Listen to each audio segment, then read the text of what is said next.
The Star Sport podcast is brought to you by Access Credit Union. Access Credit Union, funding dreams for over 50 years.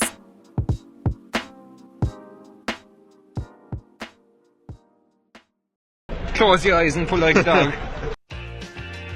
And a new Irish record for Phil Healy, 22.99.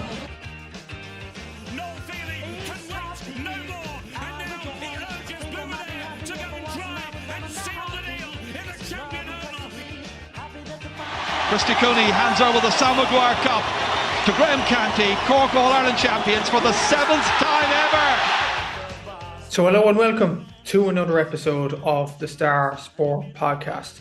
I'm your host Matthew Hurley and I'm joined today as usual by sports editor Kieran McCarthy. The Star Sport podcast is brought to you in association with our friends at Access Credit Union. Access Credit Union, where your bank really does matter. Choose credit union, choose local, choose community. Now this week we will be joined by local hammer thrower Nicola Tuthill as our stock continues to rise along with other young athletes in the region of West Cork. But first we'll start off a bit of breaking news, I suppose, in the county of Cork over the last few days, Kieran, and it is John Cleary, the Cork football manager, staying on in his position for another 2 seasons. It was announced by Cork GA in this week, obviously, as John's 3-year term as permanent Cork boss came to an end this year, but the Cork GA decided to extend it for another 2 seasons. I suppose a lot of people have differing opinions on it, Kieran. A lot of people don't want Cleary to stay. A lot of people want him to stay. So it's kind of mixed kind of in the reaction on social media. But in general, do you think this is a good move for Cork football? It's an interesting one, like you said there. This is, I suppose, divided opinion is one way of describing it. What keeping John Cleary in for another 2 years offers is continuity. Obviously, he's been in the hot seat now for the last 4 championship campaigns, so he'll be there for 5-6 campaigns. So he'll become the longest-serving Cork senior football manager since Conor Coonahan. Is it surprising that John has stayed on? It is and it isn't. I go back to last year after Cork lost to Louth, and kind of even John suggested himself how big a job it was, and there was uncertainty whether he was going to stay on or not. Obviously, it was a very disappointing way to finish the 2024 campaign, that lost to Louth, and that kind of coloured the mood some bit in because the manner of the defeat. This year, it was a bit different after the championship because, okay, it didn't start off too well with the defeat to Meath, but as it went on, Cork did find a bit of form and then kind of pushed Dublin in that preliminary quarter-final. So it wasn't like Cork went down with all guns blazing against Dublin that day in Croke Park. So if we're talking about colouring the mood, it's like the mood is a bit better compared to last year, kind of.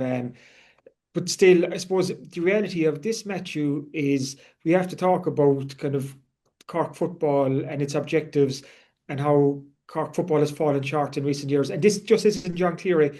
This is going back to even the managers before him. Cork is still a mid-table Division 2 team. They are, kind of, and that's relative to the situation. We're now going into 10th season outside of Division 1. A priority has always been to get back up to Division 1, but Cork haven't managed to do that. So Cork have failed on that objective, okay? Looking at the Munster Senior Football Championship, 2012 was the last time Cork won a Munster Senior Football title. Cork haven't got to final since 2021, so that's 4 seasons in a row with no Munster final. So in terms of becoming top dog in Munster again, the Cork footballers have come up short there again. And off the back of that, there's been no All-Ireland senior football semi-final appearance since 2012 as well. So if we want to judge this team by kind of high standards, which we should, I know, which we should, Cork haven't met them. We got to temper that by the reality is that Cork are a mid-table Division 2 team, and that might rankle people involved with Cork and so on, but that's the reality of where Cork are right now. This Cork football team is a mid-table Division 2 team. Just look at the results over the last couple of years. There was a 6th, 4th, 5th. That's the reality of where we're at now. For Cork to take that next step, progress is needed, and I think we need to start seeing that progress next year. This will be John Cleary's 5th year involved with this team. We need to start seeing signs of real progress, and real progress for me is Cork getting promoted to Division 1. I think that has to be the big objective next year. Because if we're looking at the Munster Championship, the reality is with the new seeded format, if Cork do get to the final, it looks like being Kerry and Killarney, and that's not a happy hunting ground for Cork teams. And again, if we're being realistic, Matthew, an All-Ireland senior football kind of challenge is beyond this team right now. It's not to say that they can't get there over the next couple of years, but right now, looking at the best teams out there, Cork just aren't at that level. So it's go back to your earlier question, is it a surprise Cleary stayed on? It is and it isn't. He offers that continuity. But by that, there's also now increased pressure for Cleary and his management team to deliver. Talk about increased pressure there. Even look at the teams in Division 2 next year and look at their managerial changes. Cavan haven't announced their manager just yet. Loud have a new manager in Gavin Devlin. Derry have a new manager in Kieran Mina. That could be a good appointment for them. Obviously, he got them to the All-Ireland semi-final in 2023. Like, look at all them managerial changes and the fact that Tyrone stuck with Malachy O'Rourke after getting to a semi-final. Meath did the same with Robbie Brennan after getting them to an All-Ireland semi-final as well. Like you mentioned, the pressure there. Is it pressure in more ways than one, in a way, for John Cleary next season, considering the managers in and around them in Division 2 and indeed the teams in and around Cork at this particular moment in time, including the likes of Meath, Derry, Tyrone? I think the pressure will rank up because it's going to be like I said, his fifth season in charge, his fifth season involved, his fourth season as the manager. But remember, back in 2022, he came in midway through that campaign and took over from Keith Ricken, who had to step back. So John Cleary knows this Cork football group better than most. But he, like I said earlier, he also knows he needs to deliver. That's why there will be increased pressure and expectation. But that's only right, kind of for Cork football to get to where everybody wants Cork football to be, you need to have high standards, and high standards is Cork improving. Next year's Division 2, it's tough. Like you mentioned there, Tyrone and Derry are coming down. You've Meath there who got to an All-Ireland semi-final. You've Kildare, Louth there again, kind of, okay, you've Cavan and Offaly as well, so it depends if those games are home and away. So to finish in the top two there is a big ask for Cork. I always thought that this year was the year to go up. I thought Division 2 was kind of slightly kinder for Cork this year, but that loss weighted down kind of ultimately came back to kind of bite Cork in the arse, really, because that's the one that 2 points dropped up there. Got those 2 points, Cork would be a Division 1 team now. It's kind of, it's almost, I know it's not that simple, but it's kind of, if you're looking to kind of pinpoint a defeat that derailed Cork's promotion hopes this year, that was that loss weighted down. So there is going to be increased pressure on John Cleary. Also against the backdrop, like you said there, just to kind of that outside noise about what's next for this Cork football team. Obviously, the county board feel that John Cleary is the right man for the job. Obviously, John Cleary still feels that he's something to offer, and I think that's quite important here too, that John must feel that he has unfinished business with this Cork team. And there were signs, like, and you saw better than most, Matthew, this year. Like, you saw every Cork football game. The new players who came online this year, they'll be a year older, a year wiser. So from your point of view, as someone who saw every Cork football game this year and the progress of the team, are you glad that John Cleary stayed on? Are you optimistic for what 2026 looks like? I think it was the best thing to happen to Cork football for John to stay on, honestly, because when you look at the off season last year, they lost a lot of players between other commitments. Obviously, Jack Callan went to the hurlers. Stephen Sherlock took a year off the panel. Fionn Hurley, a few other players like that didn't commit. So John had to get these new players into the squad and build them up in many ways. Like Sean Walsh, for example, many of us probably wouldn't have known about his quality, considering Mitchelstown, with the greatest respect, are an intermediate A team. That's the 4th tier Cork football. So for John to recognise that kind of talent, you have to give him a lot of credit there, especially Sean Brady as well. A club like Ballygarvan, fair play to him for that. Neil Lorden, Ballinora. Okay, Sean McDonald's in the Premier Senior Championship and did well against St. Finbarrs, but even to recognise that quality and bring him into the team. And who's to say Stephen Sherlock might not come back next year? Brian Hurley, Ian Maguire might give it one more go as well. I honestly think it is the right call, considering the new rules thrown into that as well. Like, there was a lot of ifs, buts and maybes in the off-season for Cork football, and for John to kind of calm that down, you have to give him a lot of credit for that. And yes, you mentioned this season Cork finished 5th in Division 2, but Cork were still a point off promotion. That was their best league performance points-wise since 2015 in the top 2 divisions. So you could see the progress has been made. And you mentioned the down game there, and John did reference that plenty of times in post-match interviews, saying that if Cork won that game up there, I know hindsight's a beautiful thing, but if they won that game up there, they would have gone up to Division 1 because they ended up behind Roscommon, the way it transpired and all that as well. They ended up 2 points behind Monaghan, who finished top as well. So, like, it was just a competitive division that Cork just failed to get out of. But to be honest, Division 2 next year, you would say Tyrone are going to be the top dogs in it, and who will get second place. Like Meath, the thing is, I know Meath reached the All-Ireland semi-final, but Cork did beat Meath in the league. So there is that scope there that it can go on and win that game as well. And in the league, they won 4 games, lost 3. They probably shouldn't have lost 1 against Down. So that's 5 games they were very, very competitive in, and they probably should have won 5 games. So, and then against Dublin, they'll be kicking themselves, obviously, to lose that game. But I agree with you in the sense that he's under more pressure now, considering the likes of Meath have made great strides. The Downs, even, I know they went down to Division 3, but they've made great strides this year, pushing Galway all the way in the All-Ireland series. And even in the Munster Championship as well, there is a lot of pressure on Cork in a way. I know the seeding has changed, but in a way, there's a lot of pressure for them to get to that Munster final, because imagine if Clare and Limerick are drawn at the same side as Cork and one of them beats them. Then you're kind of back to square one after that. So, look, I think it's the right call. And if John can get the likes of the Sherlocks back into the squad, I think that would be a massive coup for them. But just before we leave this, I mentioned the seeding there. What's your own thoughts on the seeding? Obviously, Limerick and Clare, some people have come out during the week saying that it's unfair in Limerick and Clare. Obviously, from a Cork football point of view, it's a good thing because they'll be back in the Munster final, all going well, of course. But what's your thoughts on the seed? Do you think it's unfair on Clare and Limerick, or do you think something had to be done in terms of the All Ireland? Because Clare, let's not forget, they've lost 9 group stage games in a row, so maybe something had to be done there. I suppose it's tough on the other 4 counties apart from Cork and Kerry, who are seeded, so they'll be kept apart. So from a very selfish point of view, from that Cork perspective, it gives Cork a better chance of getting to a Munster final. Like I said, it's been 2021 was the last time Cork won a Munster final, and it just seems far too long. If you have a Cork and Kerry Munster final, it's that old traditional Munster final. Next year's one would be in Killarney, kind of attract the crowd and so on. I think if you're looking at the Munster finals over the last couple of seasons, they've been pretty one-sided. Like Kerry they just dominated, and I can see why the Munster Council wanted to do something to almost just to kind of inject new life into the Munster Senior Football Championship, because it's just become a one-horse race in recent years. Kerry are that far ahead of everyone else.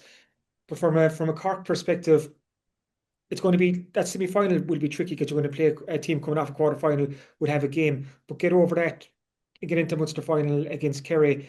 For this group of footballers, like, that's an incentive. It's a one-off game to win a Munster title. And okay, Cork have won down in Killarney since the mid-90s, 95 or so. But that does create that opportunity for Cork. So good news for Cork football. But for the other counties, you can see why they're, I suppose, pissed off is one way to put it, because it's kind of denying them a chance to get to Munster final. And it's a big day out for a lot of counties. The expectation of beating Cork and Kerry in the one championship to win Munster, like, that's not realistic right now. It really isn't for the other 4 counties. So you can understand their frustrations, and also how it was brought in. Kind of the seedings based on the finishing positions in the league just gone.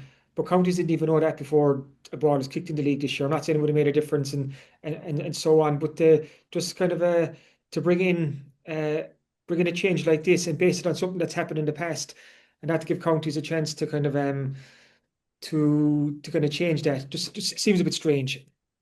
Just a small bit, yeah, but we'll see how that all transpires next year. And who knows, like Limerick and Clare could be on the same side of the draw as Cork, and that probably would be fair in many ways, because those are the 2 counties that are seriously opposed to it. But we'll have to see what happens next season. From off the pitch, back onto the pitch, the All-Ireland Camogie final is on this Sunday at 5:15. It is between the old rivals at this stage in Cork and Galway. It's the second year in a row that these 2 sides are going to meet in the All-Ireland Camogie final. Cork are chasing their first 3 in a row since 1973. And I suppose, Ciara, they have been the favourites for the very off, this Cork camogie team. And when you look at their scorelines, winning by an average of 20 points throughout this championship in the All-Ireland series anyway, they've epitomised their dominance throughout the whole season.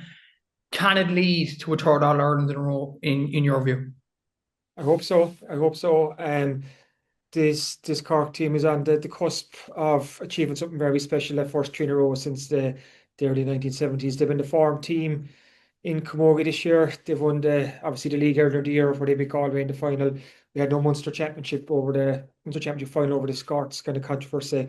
And now this team stands on the cusp of greatness to win a three in a row. They've passed every test that's been asked of them so far, and they're going to face their biggest one yet on Sunday against Galway. This is repeated last year's final that Cork won by 3 points. And okay, Cork beat Galway by I think it was 10 or 11 points in the league final earlier in the year. But like as you rightly point out in your preview in this Thursday Southern Star match, Galway have improved considerably since then. Kind of while Cork have the tools to win, they can't expect it to go all their own way. Like this is a very, very physical Galway team, and a lot of people have made a mention of that in the run up to this game. Like this is a big test for Cork, and that's why I'm glad that Cork were pushed in that semi-final against Waterford, because up to then they were just having it too easy. Kind of they needed to be forced to go to the well in one game just to make sure that they have the reserves to kind of, when it's called on, to kind of find the answers. And we saw that against Waterford, where Cork trailed by 4 points at one stage. They were down at half time, but came back in the second half and won, not going to say easing up, but won comfortably. So that was a good sign of this Cork team.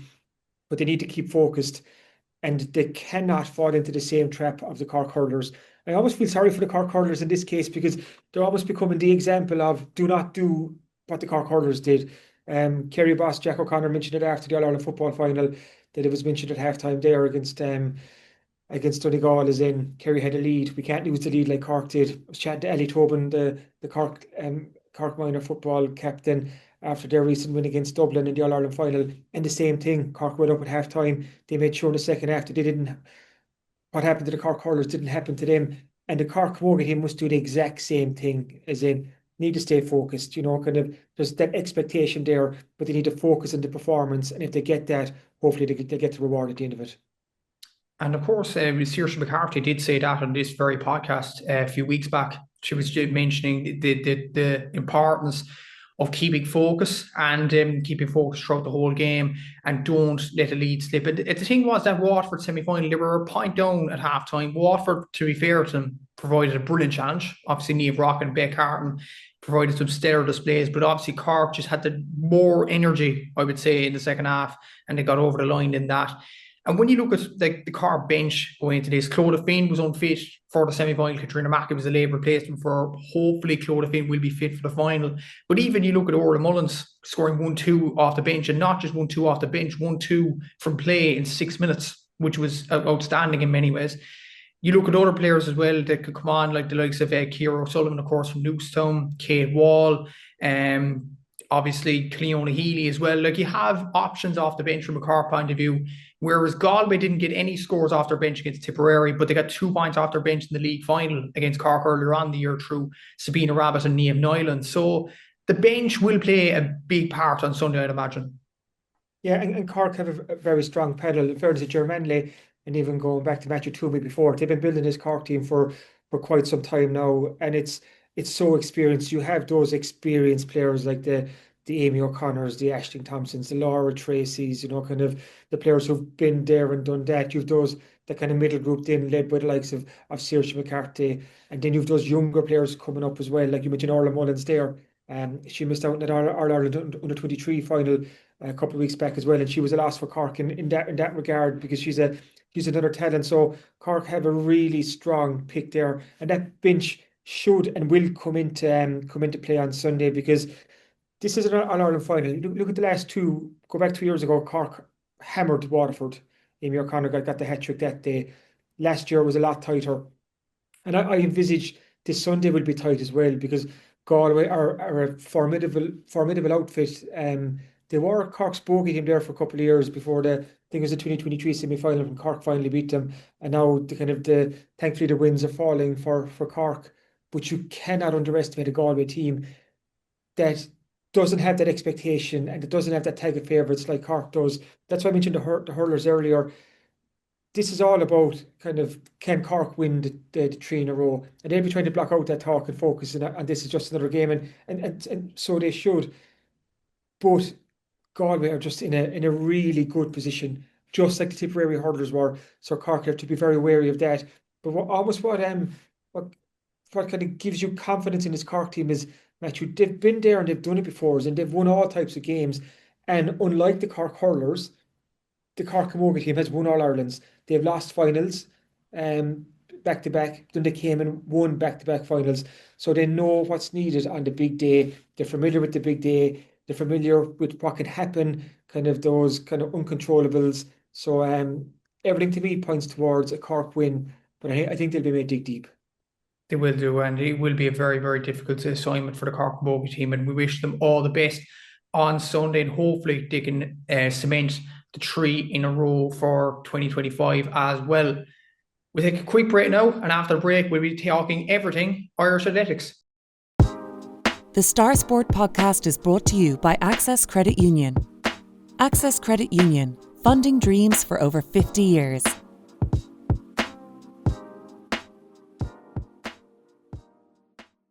So welcome back to the podcast, and in a while we'll be talking to Kilbrittain hammer thrower Nicola Tuthill. In a while, Kieran caught up with her. But in terms of the national events that happened over the last weekend, Kieran, there was a lot of West Cork interest. Obviously, unfortunately for Phil Healy, she did dislocate her shoulder. But when you look at the other West Cork athletes, Laura Nicholson got a gold in her event. Obviously, Bandon Athletics Club athlete from the village of Ballinascarthy, I had to put that in there. Fiona Everard performed absolutely brilliantly in these championships as well. So did Maeve O'Neill from Ballinascarthy as well. So a lot of West Cork interest there, and it probably just epitomises West Cork athletics is steadily on the rise again. West Cork athletics, yeah, 100% on the rise, Matthew. There's a really strong band of young athletes coming up there. There's at the same Phil Healy. She did win in that 400-metre final. She finished sixth. She dislocated her shoulder afterwards, putting back on her t-shirt. So kind of it's popped out before, and it popped out again. That wasn't the reason where Phil had finished sixth. She's been quite open and honest again on social media afterwards that she has had her health struggles again, like in 2023. So hopefully Phil will be back on track quite soon as well, because she has been a trailblazing pioneer for not just West Cork athletics but West Cork sport. But you mentioned there that younger guard kind of picked up the baton and they ran with it. Laura Nicholson, like putting Ballinascarthy on the map, kind of Matthew was beaming at work this week, kind of Ballinascarthy. We have Millie Condon as part of the Cork camogie panel, and now we've Laura Nicholson and Matthew, of course, with the podcast. So Bal is doing great things at the moment. But for Laura, she was at her first senior nationals and she won the women's 1500 metres, and she won it in style. So that's her first senior gold. And Sonia O'Sullivan and RT afterwards called it the perfect race. So for Laura, she's coming off the back of a brilliant year at the University of Toledo in Ohio. She competed at the World University Games lately, where she got to the final as well. Now she's a national goal, and she's trying to get to the World Athletics Championships in Tokyo. So it's been a good few months for Laura. Nicola Tuthill. Nicola did Nicola things. She was the overwhelming favourite going into the women's hammer. She threw 3 over 70 metres, and in her final throw she got 71.75, which is 4 centimetres better than her personal best. So to win her 4th national senior title and 3rd in a row and throw in a PB, what a fantastic day's work for Nicola. And she's still just 21 years of age. Like, that's just the mind boggles there. But then we're looking at the likes of Maeve O'Neill from Downey's. She won an incredible bronze medal in the women's 800 metres. This was a super race, Matthew. I think it was 0.16 of a second separated the top 4. And Maeve from Ballinascarthy, she was over Providence College in Rhode Island. She's a scholarship over there. She timed her surge to perfection coming down the home straight and just got in there to get bronze. And there was also bronze for Fiona Everard from Bandon Athletic Club. Fiona's winning skiing, and she finished 3rd in the women's 5,000 metres. And it was a Cork 1, 2, 3 there. So there was a really, really good kind of championships for West Cork athletes. And we have to mention Darragh McElhinney as well. He dipped down from the 5,000 metres to the 1,500 metres. It was a stacked race. He was right in the medal contention at the final bell. He was right in the medal contention with 200 metres to go when he was trying to make his move. He eventually finished 4th, but it was a good run out for Darragh, who was trying to get qualifying times for the 5,000 metre for the Worlds. And also just a quick fashion update from the national championships. Dara was sporting a Bantry AC vest that could have been older than Dara is. It belonged to the Padraig Crimmon, who ran for Bantry AC back in the, I think it was back in the 90s, and that was that, and it cleared a couple of years ago. That the top was dropped to Dara's father, Tony McElhinney, and a couple of alterations later, it's come back to life, and we saw Dara's kind of with his vintage look on at the championships over the weekend. But no, on and off the track, Dara's making headlines. Absolutely so. And it was a brilliant weekend for West Cork athletes there. But on Nicola there, you mentioned she's still 21 years of age, an Olympian, obviously, throwing PBs at a really high rate at this rate as well. Look, the Southern Stars followed her journey throughout her young career, obviously. And like, she's a credit to Kilbrittain, to Bandon Athletics Club. Like, she is an absolutely brilliant hammer thrower, obviously. And obviously you spoke to her, Kieran. Like, she's obviously in a great mood, obviously, after her PBs. And like, the way she's performing at the moment, why wouldn't she be? Yeah, Nicola, it's one of the most enjoyable stories we've covered over the last number of years. Nicola was just 16 when she won her first Irish Senior Women's Hammer. That was back in 2020, and since then we've just watched Nicola just go in one direction. She's just a rising star of Irish athletics, and she's after a medal laden in the last couple of weeks, Matthew. She won a silver medal at the European Under-23 Championships, and she's the first Irish field eventer to medal at those championships. She went out to Germany then to the World University Games, and she won another silver medal, which was Nicola's first on the world stage. So another important milestone for her. And straight off the back of that, she went to the national championships, defended her national title, and threw a PB of 71.75. So to knit back to back performances like that together is just a credit to Nicola. Just shows the talent that we're talking about here.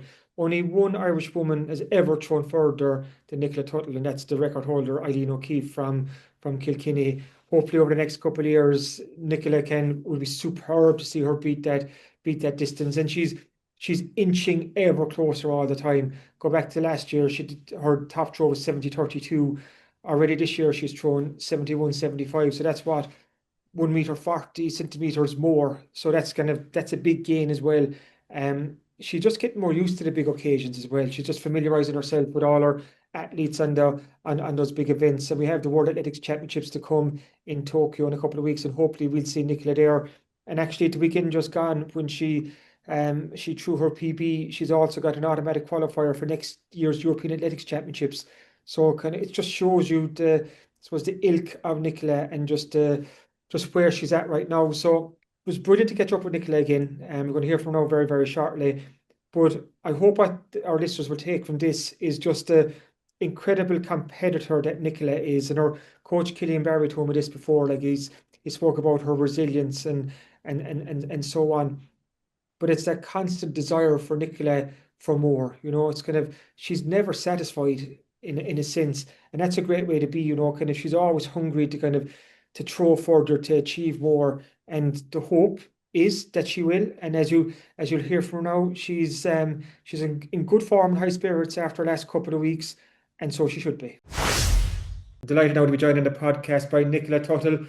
Nicola, since we chatted last at the Celtic Ross Hotel in Rosscarbery a few weeks ago, you've been quite busy. You've been racking up the medals with the silver at the World University Games and silver also at the European Under-23s. But before we talk about those, can we just go back to almost the run-up to those recent events? You had a really kind of impressive start to the year, the gold at European Throwing Cup, and then your new PB. So were you very happy with the kind of which way you were moving going into those competitions? Yeah, definitely. Like, I knew training had been going well, and I'd had a PB and a good throw out in March there in Cyprus at the Throwing Cup. So I kind of knew I was in a good place, but also with championships like that, it's kind of unpredictable, and anyone can perform on the day, and some people have good days, some people have bad days. So it's still a case of having to do your best on the day and hope that it kind of all falls into place and that you're able to perform. And luckily, I've been quite consistent this year. I think I've had 5 competitions over 70 meters. So for me, that's like a good indication that I am kind of moving in the right direction. And how do you transfer your kind of good form and training into competitions then? I guess just trusting yourself and knowing like I'd be training here at home and I know what I'm capable of doing, and if training's going good or training's going bad, like depending on the day, like you take those times to like fix things. So if I'm having not a great technical day, like I'll talk to Killian about it and we'll fix it on the day. So then when it comes to competition, you've kind of gone through those experiences before, like okay, well this happened in training and I did this and that worked. So you can kind of draw on those experiences, I guess. And let's say coming into this year, then Nicola, obviously you had a really successful 2024, competing at the Paris Olympics, and it was a really kind of breakthrough year for you in that sense. But did you apply more pressure on yourself this year to kind of even to take it on a step further? Like, I know we've spoken before about that you were telling me that you'd like to get kind of more consistently over 70, which you are achieving this year. But did you kind of within yourself want to kind of you wanted to step it up again in 2025? Yeah, 100%. I think all athletes will never fully be satisfied. They're always kind of looking for something more, and I'm the same. And I knew coming in this year was my last underage championships at like we'll say under 23 level. So I was fourth 2 years ago, and I knew I really wanted a medal, and I knew to do that I'd have to be over 70 meters. And I was right. Like the top three of us out at European under 23s were over 70 meters, which is crazy just to think how much the sport is improving. Like I was fourth at those exact championships 2 years ago at 66 meters, and top eight were all over 66 meters this year. So just across the board, like everyone's constantly improving. So if I want to achieve the goals I've set, I know I have to improve as well. So it definitely made me hungry, and like I got a really good winter training in, and I was lucky to be like uninjured and everything like that. So I got all my sessions in and I knew it had been going well, and it's just a case of trusting the process and that come the day that I'd be able to perform. And you certainly performed at European under 23s in Norway in qualifying. I think you was at 71.33 you threw your second furthest throw in competition, and then the following evening you got a 70.90 to win that silver medal. What are your own thoughts and reflections looking back on that final, Nicola? Um, Definitely like I guess I would have liked to throw a bit further myself. But the German girl who won was always going to be really difficult to beat. She's been so consistent this year over 71 meters. So for me, I was happy to take the silver medal, but just looking for that bit more distance. But yeah, it was my first like under age major championship medal, I guess, at a championships like that. So it was a really, really special moment. And I guess I didn't start off that great in the final distance wise. So to be able to pick it up over 70, I was really happy. Yeah. Like obviously you came away with the medal, like you said, like in a European under 8 or European under 23 medal. That's so important for you. But you kind of touched it there, and you said it after. You know that there's more in you. Is that just the kind of that competitive nature in you? Like you obviously delighted to get your hand in a medal, but you're thinking that you know that there's more potential, and that you hopefully can do more in the future. Exactly. Like I guess like a medal like that is so hard to come by. So I'm so delighted to have got the silver. But in terms of distance, I'm always like I'll never be satisfied. I'll always want that little bit more, which is a good and a bad thing, I guess. But yeah, like I guess I know that we'll say coming away from those championships after my throws, I knew I didn't hit them like 100% technically, I guess. So and I was still able to throw like quite a big throw. So I guess I'm just hopeful then that the day will come where I'll hit it perfectly technically and it'll go that bit further. I know before talking to Phil Healy, she talked about championship running when it came to her, obviously sprinting discipline. Is it what's like in the hammer then is in kind of when it comes to a big competition like that? Is it hard to throw PBs in big competitions, or is it more about the kind of getting the result, getting the medal, or how can you like we were chatting about it earlier, kind of translating that good training form into competition? But when it comes to that big championship day, is it more about the result, Nicola, or are the kind of those big PBs and performances important to you? Everyone's going to want PB and everything like that, but come a championship, it is also about the results. Like you go in there, I guess, hoping for whatever you've set out your goal to be, and you're hoping to achieve that. And I guess in order to achieve that, you kind of have to be close to PBs and stuff like that. But definitely with championships comes like nerves and like everything that comes with a championship like that. There's rounds and you're nervous, and there's different things that can like I guess, draw off a performance, but it can also fuel a performance. So it kind of depends on the day. Some people in championship will PB, and then some people mightn't. It just kind of depends. I guess week to week, what kind of stage you're at. Like when it's such a technical sport, if you're on point on the day and you're throwing well, it's great. But if there's something not quite right with your technique, you're kind of trying to, I guess, figure out what's going wrong. And I guess for the hammer like that, in a like qualifying rounds, you only have three throws, whereas like in training, obviously you have loads more. So it's kind of harder to fix things, I guess. You just have to trust all the training you've done and then hope that it all clicks on the day. And it clicked on the day in Norway, and then it was straight on to the World University Games. You didn't have much time, just a week in between the competitions, and you came away with your first medal on the world stage. Like, how satisfied were you to come home with a silver medal from Germany? So satisfied, yeah. Like I was ranked third, so to place above my ranking was pretty good. And the girl who won was actually third out in Paris. So, um, you know, to be second to someone like that is pretty amazing. And I guess the same, that was I didn't quite hit the 70 meters out there. And I think with two championships back to back, like mentally and physically, you're pretty tired. But to be able to hit close to the 70 in the last round, I was pretty happy with because I guess for me, my throws before that were like 66, 67 meters, which is kind of not really where I've been this year. I've been pretty consistent up a good bit further than that. So I was pretty stressed about it, and it was quite a stressful competition in that sense because I was fourth for a while and then I was third and then I got up to the second. So it was kind of a case of just trying to stay relaxed and trying to like trust that I knew I had a bigger distance in me and that I knew I needed that to get a medal. So thankfully I was able to produce a bit better of a throw in the end. But that's probably all part of the journey that you're on. Like, we do forget you're still only 21, you know. Like, I know you were Irish senior champion and you were 16 back in 2020, but you're still like on that upward trajectory in your own story. So, like, is normalizing these big events kind of important for you as well? Like, you've been to the Paris Olympics, like you went to European under 23s twice now, the World University Games, touch wood, you'll have the World Senior Championships in Tokyo in September. Are you getting just more kind of comfortable in those surroundings, those big competitions? Getting more familiar with the girls you're competing against, and I guess some of them then you're like, okay, I beat you before, you beat me before, I could place around you, or you're getting more friendly with them too, I guess. So like sometimes some people, it depends on the person, they might like to talk during the call room, others might like to be really focused. And I guess the more championships you go to, the more experiences you've had good days, bad days, kind of in between days, and you're just getting more used to all of that, meeting all the people, drawing off of other people's experiences. And it's always, I think, at a championships like that, it's good to learn things because, like you said, I am still young and hopefully I'll have a good few more years of competition ahead of me. So I'm always looking to learn off of other people and then take the good days when they come because they don't always happen. What do you like in the call room and out on the track? Are you quiet? Are you chatty? What do you like, Nicola? I would say I'm quite quiet, but if someone talks to me, I'll be chatty. So like some of the girls I'd be more friendly with because I've met them a bit more often, so I chat away to them. But then usually during the competition, I'm kind of in the zone, especially if it's like not after starting in the most ideal way. I'm definitely like quite focused and tend to keep to myself. Yeah. And when you're out on the track, obviously, like we've seen it the past few championships, like Killian has been there, your coach. When those first one or two throws don't go well, how do you get it back on track? Pardon the pun. I guess you kind of try not to let it get to you. Because if you let it get in your head, then like you're kind of setting yourself up to spiral.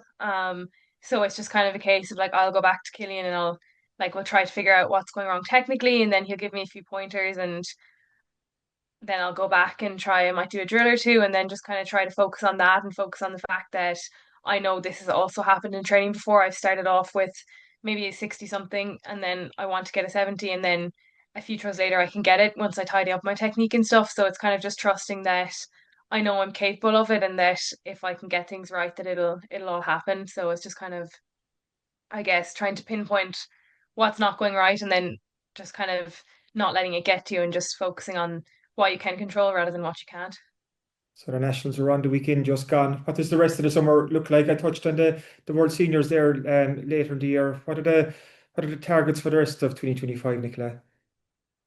Exactly. So now for the rest of the year, I'll have hopefully maybe another competition out abroad just to kind of compete again, and then World Championships are on in September. So that will be kind of the big main competition, I guess, the end of the year. Hopefully all goes well and I get selected for that. Yeah. Brilliant. No, it's been a super successful year so far, and thank you for joining us on the podcast. And best of luck for the weeks and months ahead. Thank you. The Star Sport podcast is brought to you by Access Credit Union. Access Credit Union, funding dreams for over 50 years.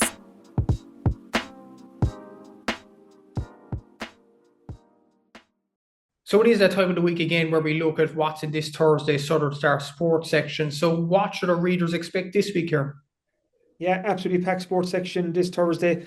Obviously, we have a big preview of the Ireland Camogie final, so we speak to Libby Cobbinger, Maeve Cahalane, Amy O'Connor, Germ Manley, kind of, so well worth checking out.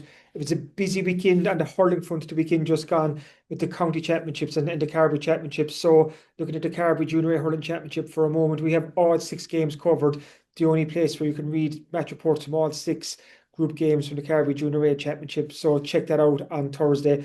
And also in the county series, Newcestown didn't get off to the best start in the Premier Senior Championship, but there were wins for Argideen Rangers, wins for Bandon Hurlers, and also bragging rights to Kilbrittain, who got the better of Barry Rowe in a West Cork Premier Junior Derby. So that's well worth checking out. Also on top of that, I caught up with Cian Hurley. So Cian is the former Munster rugby player from Clonakilty. He was finished up with Munster at the end of last season, but he's now a new adventure down in New Zealand with the Southland Stags. So I caught up with Cian from his base in New Zealand to chat about life there, about leaving Munster. So that's well worth checking out. Also in road bowling, it was a super weekend for local road bowlers at the All-Ireland Championships up in Armagh. We had a lot of local winners, with Laura Sexton, with Shane Crowley, with Emma Hurley as well. So you can check out Thursday's Southern Star for more on that. And also Tom Lyons pins a lovely tribute to the late Donald Holland, who sadly passed away quite recently as well. So there's an awful lot in there on Thursday, so well worth checking out. Exactly so. And as usual, if you are further afield or can't make it to the shops, you could subscribe to the Southern Star e-paper and get the Southern Star on your laptop, tablet or phone. Just go to www.southernstar.ie/subscribe, enter your details, and you'll get an exact replica of the newspaper for less than €2 per week. As always, thanks for listening to the Star Sport Podcast, and thanks again to our sponsors, Access Credit Union. If you've enjoyed this, please remember to rate, review, and subscribe to the podcast wherever you get your podcasts, and we'll be back again next week. Until then, take care.